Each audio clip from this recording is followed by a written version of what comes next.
The next speaker that we will be having is Mr. Raphael Archibald. And Mr. Archibald is the National Advisory Electoral Reform and Boundaries Committee Chairman. And Mr. Archibald will come and share with us at this time. Let's all put our hands together and welcome Mr. Archibald, please.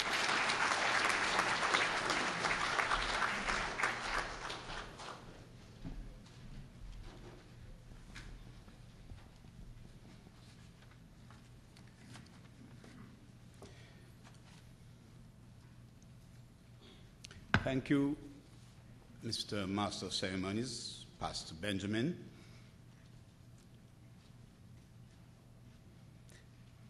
Mr. Master of Ceremonies, with your permission, I will adopt the protocol which has been established by the previous speaker. Allow me, first of all, to add my quote of welcome to all who are gathered here today to witness this launching ceremony. It is indeed an historic event. A special welcome is also extended to all visitors from overseas. Today's ceremony brings back memories of many, many years ago when I, as a young teacher, 19 years of age, was among a number of persons referred to as enumerators. Our duty was to roam the towns and villages for a specific period during the afternoons and early evenings to conduct an enumeration of each household in the community. We would be met by the man or woman of the house who would give the names of the person in the house who were 21 years and over. No evidence of name, age, or true residence was requested. It was also during the days when many young people went away to the US VI and so on in search of work. They were not recorded. Today's ceremony signifies that we have come a long way. And when this reform exercise would have been completed, all the subjectivity would have been removed, and the misgivings and doubts and fears would no longer exist.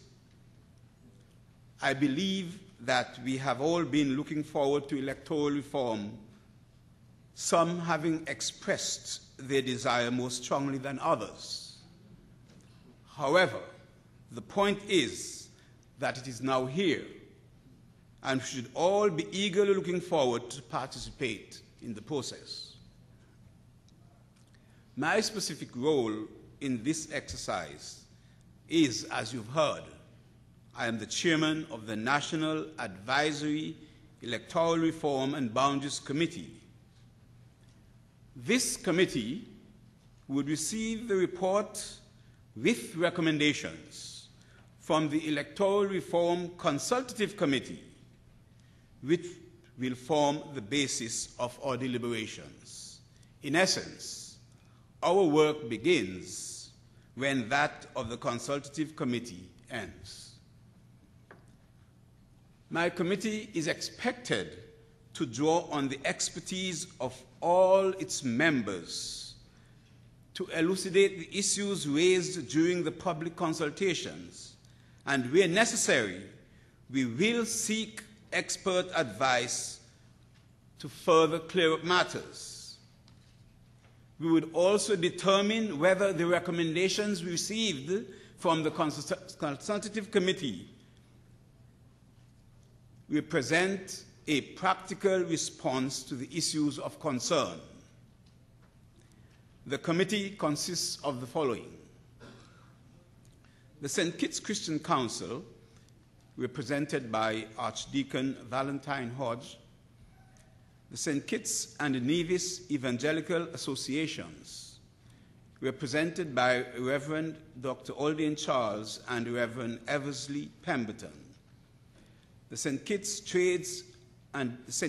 Nevis Trades and Labor Union, represented by Mr. Stanley Franks, the St. Kitts and Nevis Chamber of Industry and Commerce, represented by President Franklin Brand, the St. Kitts Teachers Union, represented by Mr. Clyde Christopher, St. Kitts and Nevis Bar Association, represented by Mrs. Patricia Dublin Lewis, Director of Youth, Mr. Jeffrey Hanley, parliamentary political parties, Mrs. Jean Condor, representing the St. Kitts and Nevis Labour Party, Mr. Theodore Hobson, representing the Concerned Citizens Movement, Mr. Herman Liebert, representing the Nevis Reformation Party. The People's Action Movement has not yet named its representative to the committee.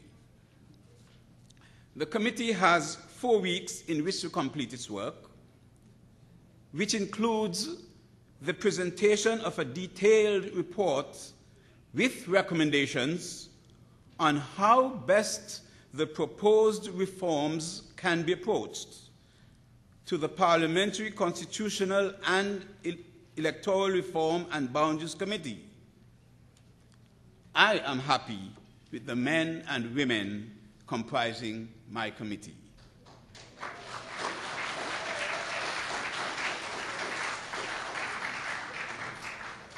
They are familiar, professional people with honesty, integrity, and capability.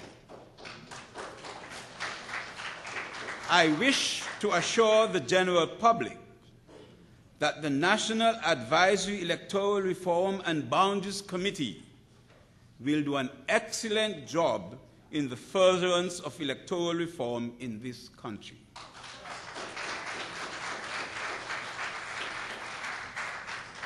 The ceremony today brings out 2 very important features. 1, it declares to the whole world that we are serious about electoral reform. And number 2, it brings awareness to the people. And one of its most outstanding aspects is that it affords to all the opportunity to participate, to have his or her views expressed and heard. It is my firm belief that the greater the participation, the more democratic the process becomes. Ladies and gentlemen, thank you for your attention.